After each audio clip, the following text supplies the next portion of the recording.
I am Kimberly. Recently, there has been a distance between my husband, Daniel, and me.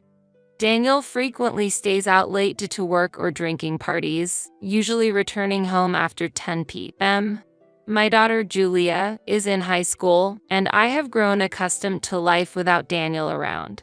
Occasionally, he comes home early, around 8 p.m., usually smelling strongly of alcohol, indicating an early end to his drinking sessions. When Julia grimaced at the smell, Daniel looked at her irritably and says, "What?" and then inappropriately yelled, "The breadwinner is home and you make that face." Unable to bear it, I intervened, saying, "Stop yelling," which directed Daniel's anger towards me. He glared at me and said, "It's because of your lack of discipline that our daughter has become so insolent. Teach her to respect her father at least," and stormed off to the bath. After he left, Julia snorted and said, "I don't respect him because he's not respectable," and sticked her tongue out towards the bathroom. I let out a deep sigh. Until Julia finished elementary school, Daniel watched over her with affection. However, it seems that at some point, Julia became a nuisance to Daniel. Even during her elementary years, while showing affection, he did not actually take care of her, leaving all housework and childcare to me.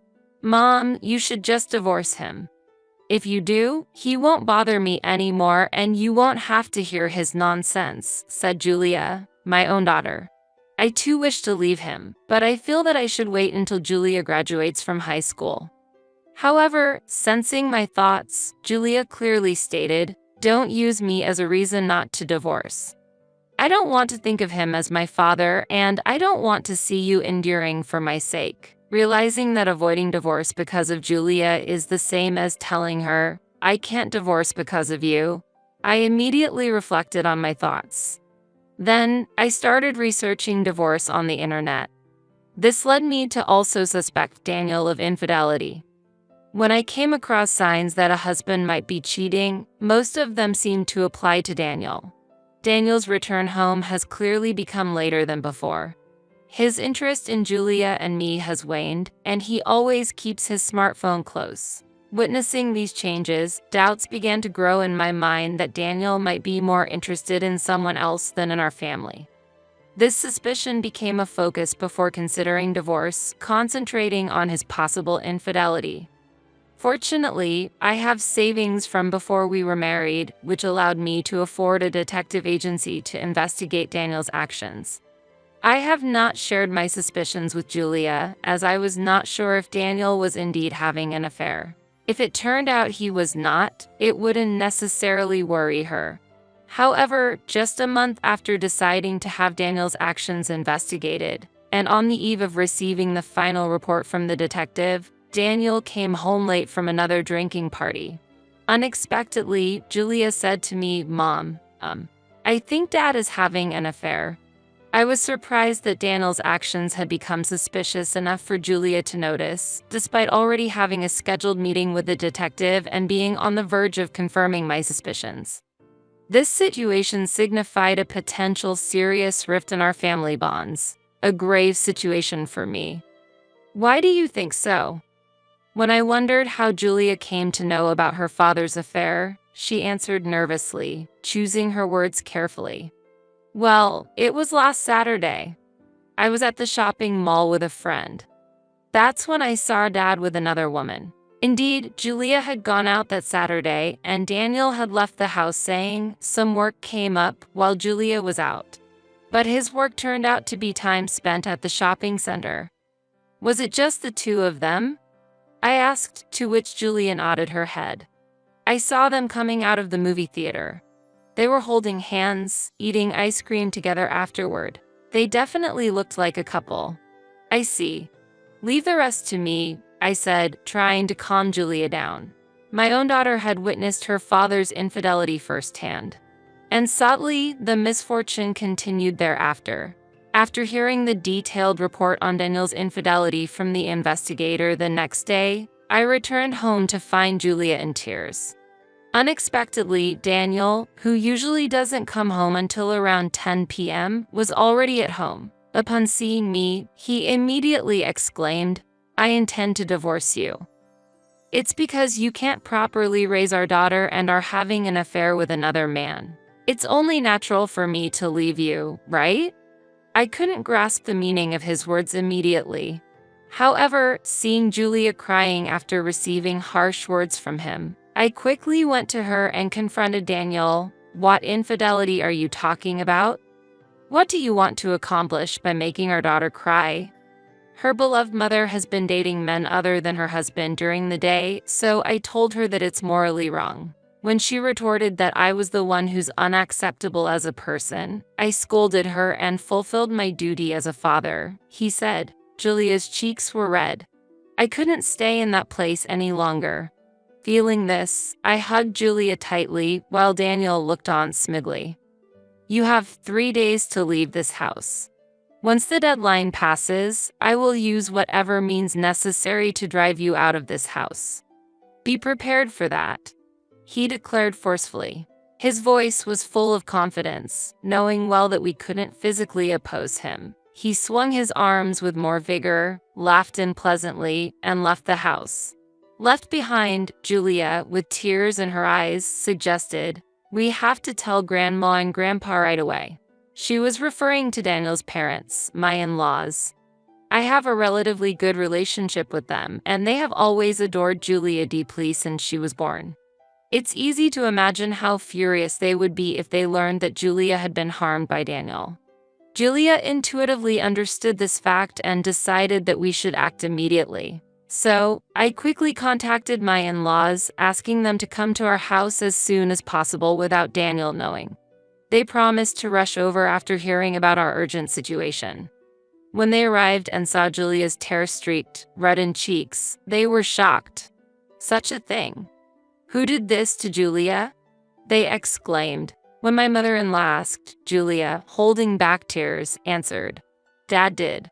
He said he saw Mom meeting with another man during the day, and called Mom a bad woman for having an affair. When I denied it, such a thing. My in-laws were astonished and started to take care of Julia alongside me, eager to hear the full story from me. I honestly told them that I suspected Daniel might be having an affair and had hired a detective agency to investigate. The man I met that afternoon was the investigator giving me the report on the infidelity. And Daniel. My father-in-law continued. Actually, it seems Daniel is currently involved with 3 women. One of them is a coworker whom he meets on Mondays and Wednesdays. Another is a college student whom he meets on Tuesdays, Fridays, and Sundays. The last woman is a married childhood friend whom he meets on Thursdays and Saturdays, I revealed. Hearing this, my in-laws were dumbstruck, gripping their heads in disbelief. While they considered the possibility of Daniel cheating, they never imagined he would be involved with 3 women simultaneously. Julia said, I saw Dad on Saturday, arm in arm with a woman I didn't recognize. So, I knew Dad was involved with someone else. Neither Julia nor I could have imagined that Daniel was cheating with 3 women. When I received the report, I was so shocked that I lost my words. I received the report at a cafe, and it seems Daniel himself or someone he knows witnessed this and misunderstood it as me having an affair. Yet, for him to suspect his wife of infidelity, react violently, and lash out at an innocent daughter. I intend to divorce Daniel. Of course, I will take custody of Julia. I cannot leave her with someone who hurts her. My in-laws' expression stiffened for a moment at the thought of not being able to see their granddaughter freely if the divorce went through and I took custody. However, they quickly showed understanding. So, Julia would be happier with her mother than her father. She's in high school and old enough to choose which parent she wants to live with. Let her do as she wishes, they kindly said. Perhaps they realized that their son was incapable of raising Julia properly. At that point, I shared a certain fact with my in-laws. After telling my in-laws that Daniel had ordered Julia and me to leave the house, they exchanged looks and sighed deeply. We are truly sorry. We are ashamed of our son, they said, bowing their heads in apology. No, it's not your fault. It's just that he has gone mad because of his affairs. It has nothing to do with you. I comforted them, shaking my head. I asked them to keep an eye on the situation from a distance and to refrain from contacting Daniel directly, as I intended to resolve the issue with him myself. They encouraged me, saying, "Please consult us anytime. We are here to support you." Subsequently, with the help of movers, my daughter and I moved out swiftly. Since my parents' home is far away and Julia has her high school, we decided to rent a short-stay apartment near her school. Considering the potential danger of being near such a father, we planned to move further away when the summer vacation started in a month.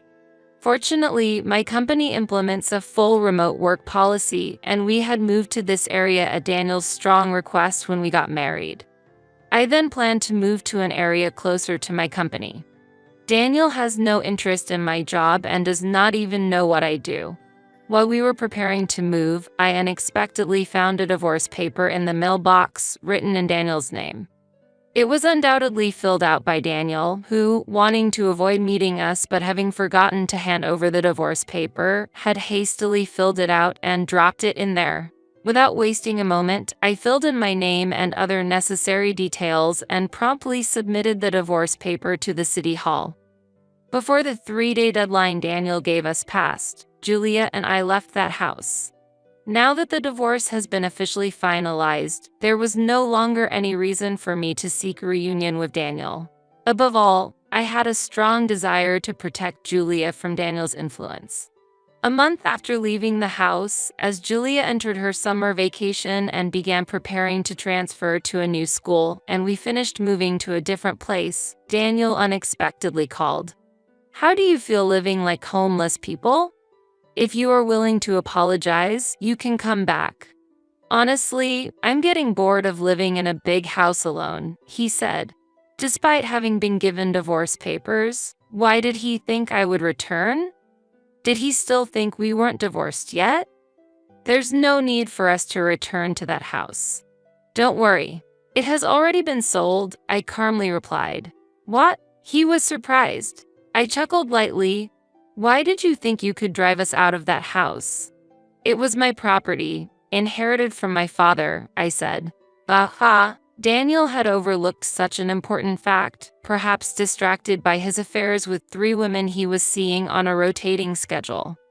Of course, I knew the house was in my name, but I complied with Daniel's demand and left, considering Julia's future and deciding it was better to move to a place unknown to Daniel. "Your parents were surprised, too. They couldn't believe you were so uninformed," I added. "What? You went to see my parents after I kicked you out?" He panicked. "I didn't ask for their help. I just told them we were divorcing. Now, Julia and I live in a place you don't know," I calmly informed him. "What? You're in a place I don't know? Whatever. Come back. If the house is yours, I guess I have no choice but to accept you," he said arrogantly, as if my ownership changed the situation. I couldn't help but smile at his belief that his attitude could change the situation. "What are you talking about? There's no reason for us to return. I told you the house has been sold, right? It's neither mine nor yours anymore," I countered. What am I supposed to do then?" He panicked. "You have until the end of this month to leave." "That's unfair," he protested. "Considering you gave us 3 days, I think I'm being far more generous," I calmly said in front of him. He grumbled, frustrated at having his own words used against him. Compared to the 3-day notice, a month is far more lenient, I believe. "Also, I intend to claim compensation from you." "What?" He was surprised. "I have already received compensation from your affair partners, including your company colleague, the college student, and your childhood friend. So next, I will be claiming compensation for the affair from you," I explained to Daniel. "Impossible. The reason they all broke up with me and blocked me was your doing." He was shocked. It seems his attempt to contact me and propose that I could return if I apologized was because he could no longer reach his affair partners. His self-centered nature was evident from his demanding tone for me to return while relying on me. "You'll hear from my lawyer," I said. "Wait a minute. Then I will demand compensation from you," he claimed. "Excuse me," I reacted, "because there's evidence of you having an affair." "One of my partners claimed to have taken photos of you," he insisted. That reminded me of a misunderstanding. However, that was a complete misunderstanding. The person I was meeting at that time was an investigator from the detective agency giving a report on your affairs. "The investigator can provide evidence that I was not having an affair," I clarified. "What? An investigator from a detective agency?" He was clearly flustered. "That's unfair," he protested. He then realized his trump card against me was worthless and that he was no match for me. Yet, he declared he would not yield to my demands. "I will never pay. Neither compensation nor child support for Julia," he defied. However, such claims had no impact on me. "Even if you refuse to pay, it's not a problem.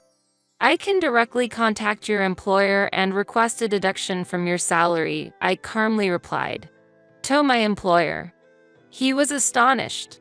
"As one of the people you had an affair with as a coworker, it's only natural to report to your workplace.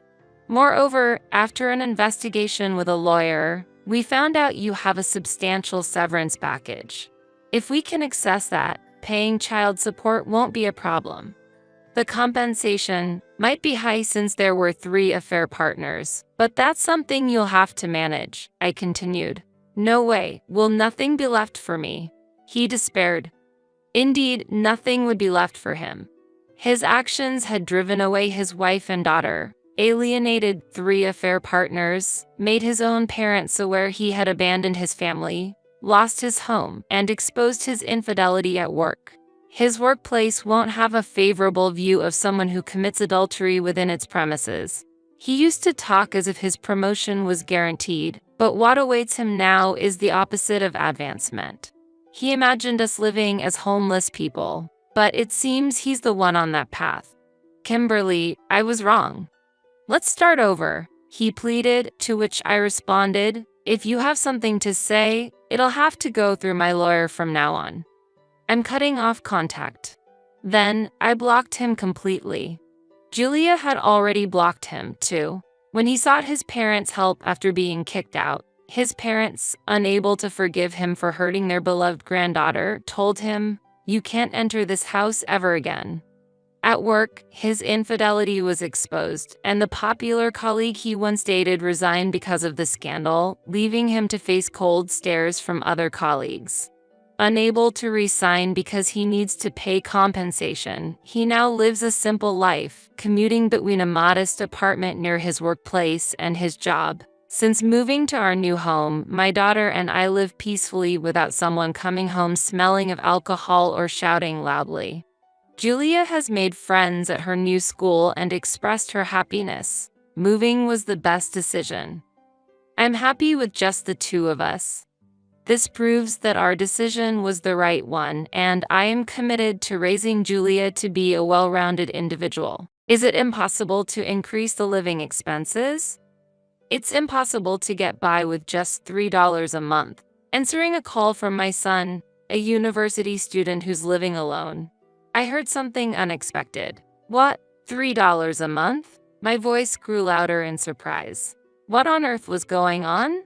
In reality, I had been sending $1,000 to my son's bank account every month. Then, my son continued with even more shocking words. "I didn't want to tell you since you were fired, Mom, but living on a monthly allowance of $3 is difficult." Fired. I am a nurse and had just finished a night shift. There was no truth to being fired. To understand the situation, I hurried to my son's apartment. When I rang the doorbell, my son came to greet me. He was thinner than when he was at home, and his complexion was poor. He was clearly living frugally, not even using the heater in this cold weather. I'm using only a blanket to save on electricity. I've been working hard at my part-time job, but with university studies, I'm busy every day. I felt at my limit, so I called you, Mom. When I checked his bank account statement, it was true that only $3 had been deposited each month. I'm sorry for not noticing earlier, but I was actually sending $1,000 a month. How did this situation happen?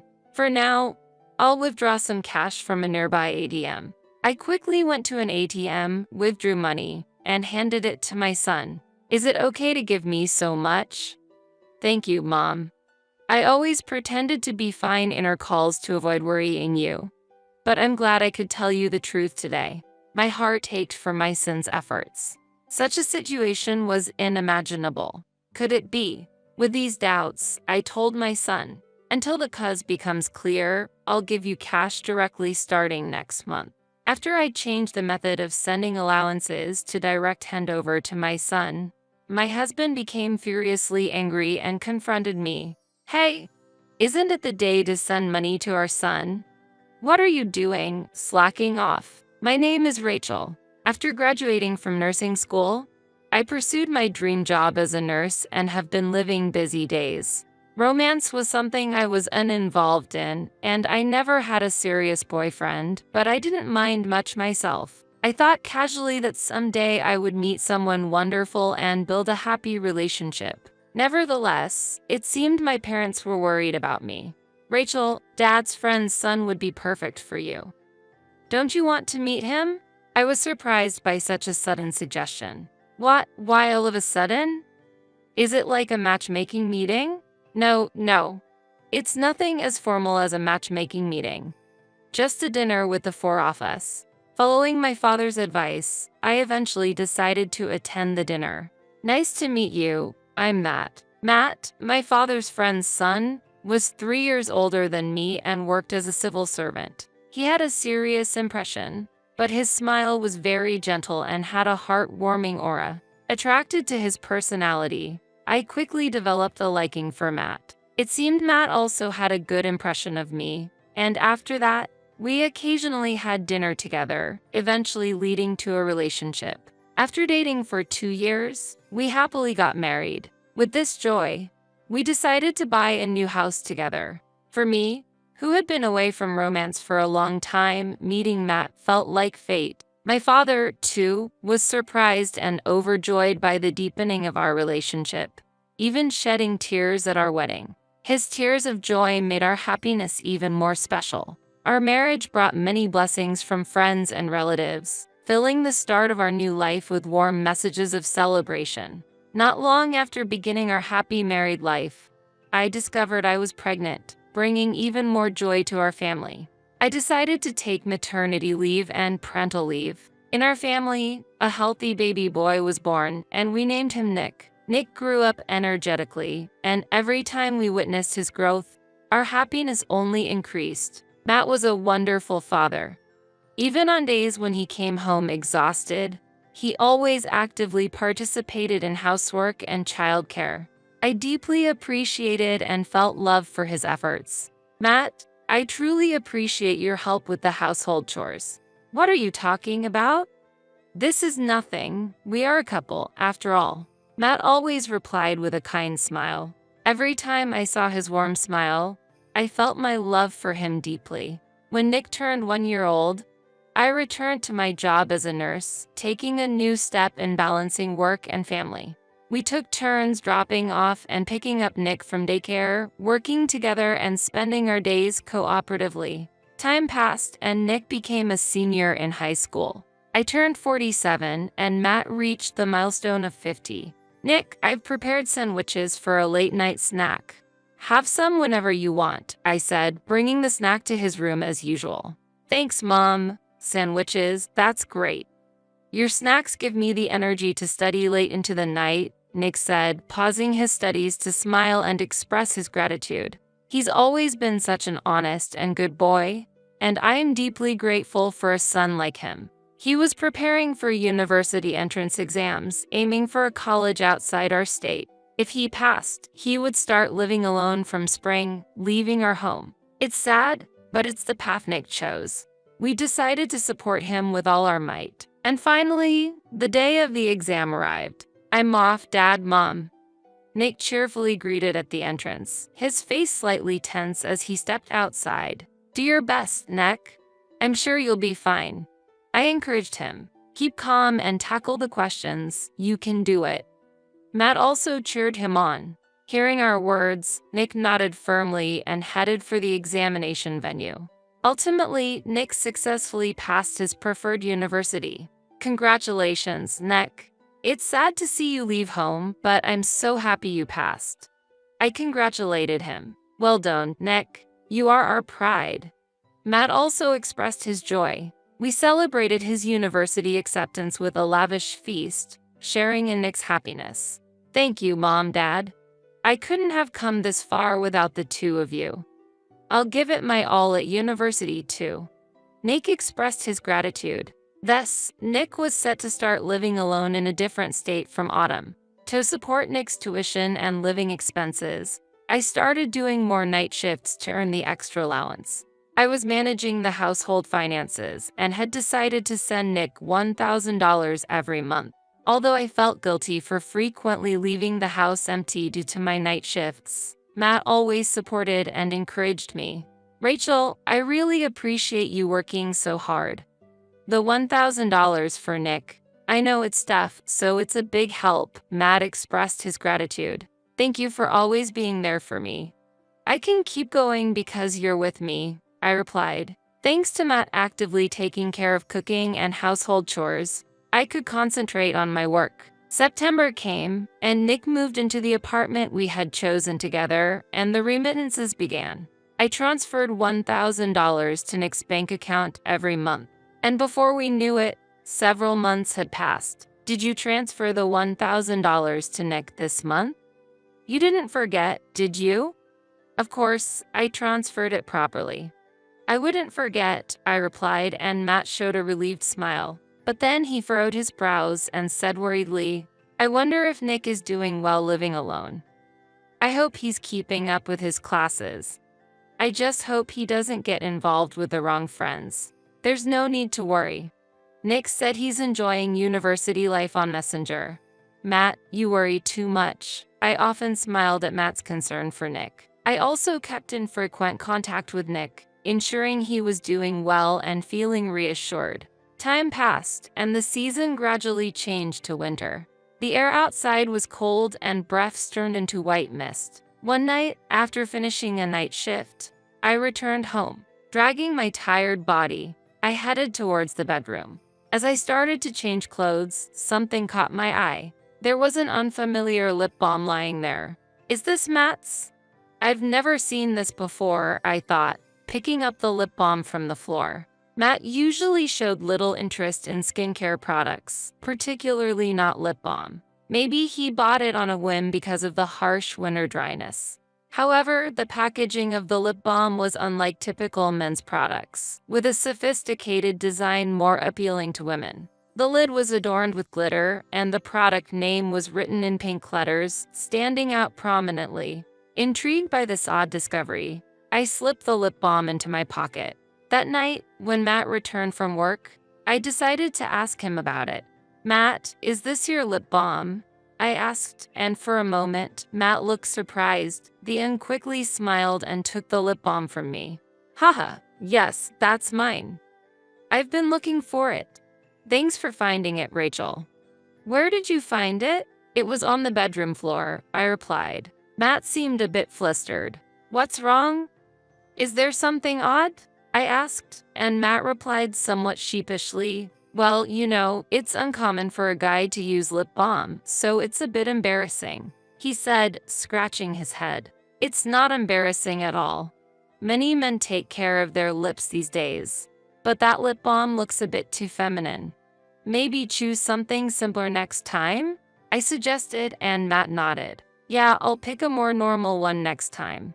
I actually chose it in a hurry and later realized it might be a bit girly. Anyway, let's watch a movie tonight. That movie you wanted to see has started streaming. He changed the subject. I was a bit puzzled by Matt's behavior in deflecting the conversation, but soon got engrossed in the movie and forgot about it. About a month later, I received an unexpected call from Nick while on my way home from a night shift. Nick, it's been a while. What's up? I greeted him cheerfully. From the other end of the phone, Nick's voice sounded weak. Mom, I'm sorry. I've been busy lately and couldn't always answer the phone. Indeed, I had noticed that Nick hadn't been answering my calls more frequently of late. I had been worried, but since they were communicating via messenger, I thought there were no major problems. Don't worry about it, it's okay. But you sound a bit down. Is something wrong? I asked and was surprised by Nick's response. Mom, can you increase the amount of the allowance? Living on $3 a month is really tough. What? $3 a month? My voice rose in astonishment. I couldn't understand why the allowance would be only $3 a month.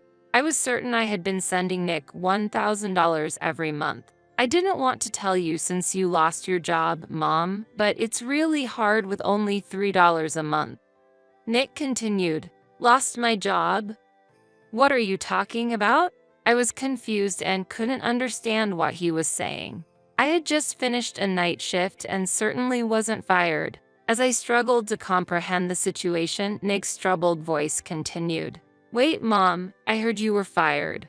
So, you said you'd send $1,000 a month at first, but now it's only $3, right? What are you talking about?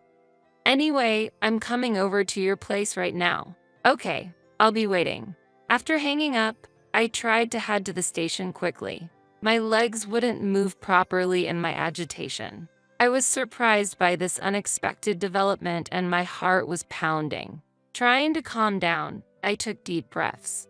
I slapped my cheeks with my hands to focus and quicken my pace to the station. After changing trains, I arrived at the station near Nick's apartment. I contacted Nick on my phone, telling him I would be there soon. When I reached Nick's apartment and rang the doorbell, the door opened immediately. Welcome, Mom. Nick looked shockingly thin and pale, as if he might collapse at any moment. Nick, are you okay? I asked, surprised and worried. Seeing Nick's condition, my heart was filled with pain and sadness. When I entered Nick's apartment, it was chillingly cold inside and the heater was completely off. Aren't you using the heater? It's so cold, you'll get sick. Let's turn it on right now. I suggested, worried. No, I can't, the electricity bill is too high. I'm just managing with this blanket. Nick replied, his voice trembling, his thin body shivering. Nick, I've been transferring $1,000 every month to your account since September. There's no truth to me quitting my job, I explained slowly. Really? But only $3 is being deposited into my account every month. I've been working part-time, but with university studies, it's been really busy. I was at my limit, Nick answered earnestly. I believed Nick wasn't the kind of child to lie. His emaciated appearance and the fact that he was living without heating in this cold weather made it clear that his words were true. I understand, Nick. I'm not doubting you. But to find out the cause of this situation, could you show me your bank book? I asked quietly. Okay, just give me a moment. Nick went to look for his bank book. Nick carefully took out his bank book from a shelf in his neatly arranged room and showed it to me. As I looked at the bank book, it was indeed as Nick had said. Only $3 was being deposited each month. Nick, I'm sorry, but truly, I have been sending $1,000 every month. What could be going on here? First, I'll withdraw some cash from a nearby ATM. Saying this, I went to the ATM immediately, withdrew the cash, and returned to Nick. Nick, take this for now. Until we find out the reason, I'll give you the money directly starting next month. Can I really accept this much? Thank you, Mom. I always pretended to be fine to avoid worrying you, but I'm glad I could tell you the truth today.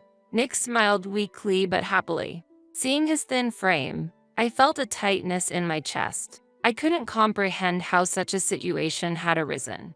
But now, Nick's health was my top priority. First, I needed to take proper care of him. Nick, I'm glad you contacted me.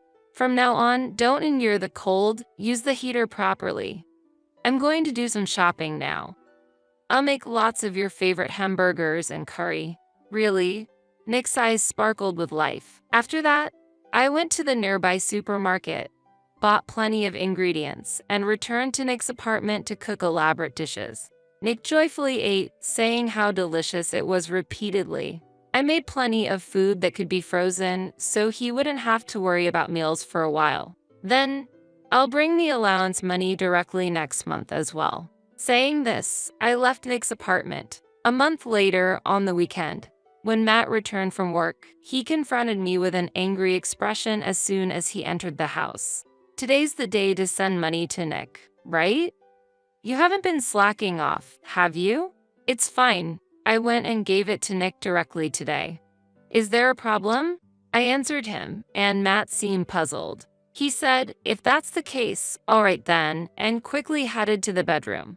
When he came back to the living room, then dressed in his casual home clothes, I quickly asked him a question, feeling suspicious. "Why did you think I was slacking off with the allowance? Is there a reason?"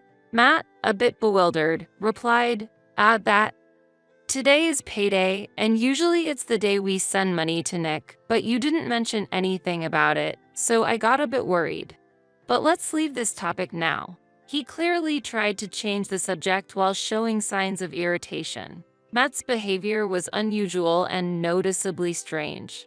"I have another question," I said calmly. "Why do you ask so many questions?" Matt responded, appearing annoyed. "Do you remember the lip balm we found in the bedroom before? You said you bought it yourself, but is it actually from your mistress?" "No, that's not true at all." Matt immediately denied loudly. He continued, looking more upset. "That lip balm was indeed mine. I bought it myself." "I wish you wouldn't keep asking the same question. You're acting strange today." "You're the one who's acting strange. You're usually calmer and don't react so intensely," I pointed out. Matt, raising his voice even more, argued back. "I'm not strange. I'm just as usual." "Do you really think so?" "Well, I expected this might happen. That's why I invited some special guests in advance. People you know very well." Saying this, I slowly opened the door to the guest room. "Sorry for keeping you waiting so long. Please, come in." Responding to my call, 3 individuals appeared before Matt. "What, Erica? And even Dad and Mom are here." Matt was so astonished that he was lost for words. The woman named Erica, clearly in a bad mood, muttered, "This couldn't get any worse," and sat down heavily on a dining chair. Meanwhile, my in-laws looked at Matt with a stern gaze, and his face gradually turned pale. 3 weeks earlier, I had consulted my father-in-law, a former bank employee, about why only $3 was being transferred to Nick. My father-in-law quickly investigated the issue and discovered that there were 2 bank accounts under Nick's name. Matt had opened one of those accounts. Despite my offer to set it up myself, Matt insisted, "Leave it to me, I'll handle it." And eventually, he was the one who opened the account. My father-in-law revealed through conversations with bank staff that Matt had opened 2 bank accounts using Nick's name, claiming it was for living and tuition expenses. The cash card and bank book for the account where I had been depositing $1,000 monthly were actually under Matt's control. "I'll manage one of the accounts, so leave the card and book to me," he had insisted, forcibly taking them from Nick. Then, Matt withdrew the $1,000 deposited by me every month from that account for his own use. Moreover, to make it seem like he was still sending money to Nick, he deposited a mere $3 into the other account that Nick had the bank book for. After learning this shocking truth, I was trembling with anger and deeply suspicious about how Matt was using the large monthly sum. I then remembered the charmingly designed lip balm I had found in the bedroom before. Driven by this intuition, I decided to have a detective agency investigate Matt's activities. The investigation revealed that Matt was having an affair with a woman named Erica, his subordinate. While I was out on night shifts, Matt had been secretly inviting Erica to our home. Having gathered enough evidence, I decided to confront Matt with the truth by inviting my in-laws and Erica, Matt's mistress. "Matt, you must be aware, but your misconduct has already been exposed," I told him sternly, and Matt's face turned ashen, his lips trembling slightly. "All the $1,000 sent to Nick each month. You were using it all for Erica, weren't you? How terrible. According to the detective agency's report, you bought Erica an expensive brand necklace. What were you thinking? Matt vehemently protested in response. No, I did buy jewelry, but that's not all. I didn't use all $1,000 just for gifts. Erica's mother was seriously ill and hospitalized for a long time. I was providing financial support for her medical expenses. I was just trying to help someone. Matt claimed. Is that true, Erica? About your mother being sick? Please be aware that lying won't help, as it will eventually be revealed. Can you tell us the truth? When I asked Erica, she was silent for a moment and then reacted with a bit of anger. That's a lie. All of it. My mom is healthy and working on the farm in the countryside every day. The story about her being sick is all made up. Hearing this, Matt shouted, trembling with anger. What? You lied to me? I can't believe it. Do you know how much money I've been giving you? Erica, without any sign of remorse, laughed mockingly. Ha, you're a fool for being deceived. I thought I had found a good cash cow, but it's over now. I thought I could milk you for longer, but I miscalculated. Such a shame. A cash cow. You said you loved me. Was that all a lie, too? Your feelings for me weren't real. You do love me, don't you? Matt was confused, angry, and seemed to forget that I and his parents were present. It was extremely unpleasant for me to see my husband cling to a younger woman in such a pathetic manner. It was embarrassing, pitiful, and above all, deeply unsettling. Suppressing my disgust, I confronted the situation. Just think about it. How could a young and attractive woman like me really love a middle-aged man like you, Matt? It's laughable. Do you even realize your own worth? Look in the mirror and face reality. Erica burst into mocking laughter. Although Erica's words might be true, her brazen attitude infuriated me. To think such a thing. In response to a shocked Matt, I presented him with 3 documents. The first was the bank transaction history, the second, conclusive evidence photos of the affair, and the third, a divorce form. A divorce form. Wait, are we really getting divorced? Matt was shocked, ignoring the first 2 documents and focusing on the divorce form. Of course. How can I continue married life with a man who wastes his son's allowance? But I didn't intend to get divorced. This situation is a separate issue. Matt mumbled some excuse. I exploded in anger at Matt's ridiculous remarks. I can't believe this. You have an affair and yet you think we wouldn't get divorced? And how you treated Nick is unforgivable. What kind of parent are you? Did you really think he could live on $3 a month? Nick has been working hard at part-time jobs, scrimping and saving, becoming skin and bones. He couldn't even properly use the heater. You're terrible. Sign the divorce form now. I do feel sorry for Nick. When I heard Erica's mother was sick, and with all her demands, I desperately needed money. Matt weakly tried to justify himself. That's when my father-in-law delivered a powerful blow to Matt. With a short cry of "ah," Matt collapsed, and his father's angry voice boomed. You stupid son. Sign the divorce form, as Rachel says, right now. Dazed, Matt faced me, and I firmly stated, of course, I'll be demanding compensation. I'll add up all the money you wasted too. Compensation. You can't be serious. Matt was shocked and exclaimed. And Erica, I will also demand payment of compensation from you, so be prepared. I said that to Erica, and her face turned pale, beginning to panic. Wait a minute. Why should I pay compensation? I can't pay. Why should you pay? Because you were involved in an affair with a married person. I have the right to demand compensation from you, and I will make sure you pay it. When I responded calmly, Erica, glaring at Matt, said, Matt, you have to pay for me too. I don't have any money. I spend all my salary on cosmetics, clothes, and bags. I have no savings. Nonsense. I don't have any money either.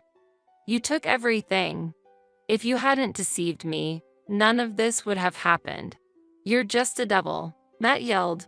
As the two argued, Matt suddenly turned to me, pleading, Rachel, please, spare me the compensation. I'll agree to the divorce, Just drop the compensation claim, please. I really have nothing. Look, we've supported each other until now. Tears streaming down his face, Matt appealed, but I felt only revulsion. My love for Matt had vanished the moment I learned he had been spending Nick's allowance on his affair. If you resist any further, I'll double the compensation. Sign the divorce form now. I'll properly claim the compensation later, I stated resolutely, and Matt, realizing my determination, signed the divorce form. I've signed it. Are you happy now? Matt said in a weak voice, handing over the divorce form. Yes, thank you. Now, please leave immediately. What? Do I have to leave? Matt was surprised. Of course, we're getting divorced. We can't live together anymore. You need to take responsibility. Erica, please leave quickly too.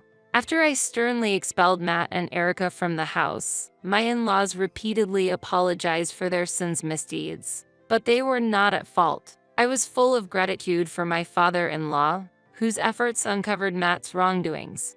After expressing my sincere thanks to my in-laws, I headed to the municipal office and submitted the divorce papers, thereby ending my marriage to Matt. Subsequently, through a lawyer, I made compensation claims against Matt and Erica. Despite their civil servant status, they had been openly dating and there had been rumors of their affair for some time. As a result of the compensation claim, they both became mentally strained, increasing mistakes at work, leading to demotion to less significant positions, and unable to bear the cold treatment from colleagues.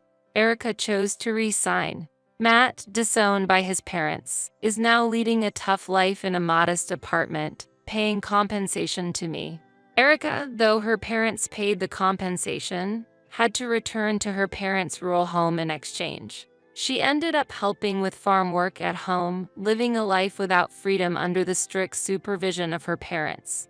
I received apologies from Erica's parents over the phone and was informed in detail about Erica's current situation. They said they are keeping a strict watch on her to prevent her from causing any more trouble. For myself, I decided to sell my home and move to a place closer to my son Nick's apartment. Nick and I often meet and keep each other updated about our lives. I informed Nick about the divorce with Matt over the phone on the same day. Nick couldn't believe that Matt had lied about me losing my job and only being able to send $3 a month. When I told him the truth, he was deeply shocked. Could it be a mistake? Dad, who was always so kind, doing something like that? Nick said, his voice trembling. I also felt pained by his reaction. Indeed, Matt had once been kind, a good husband, and father. But everything changed after his affair with Erica began. Looking back at the happy days with my family of 3, my heart still aches, but I know I must not dwell on the past. Moving forward is important. Initially, Nick was deeply shocked, but over time, he gradually regained his cheerfulness. After a few months, he returned to his usual bright self, which relieved me. Time passed, and Nick finally graduated from university and secured a job at a well-known company, marking the end of my role in raising him. I continue to work as a nurse and plan to continue in this profession for as long as my health permits. I still maintain a good relationship with my in-laws, who celebrated Nick's graduation. I intend to continue living a fulfilling life, both in my career and personal life.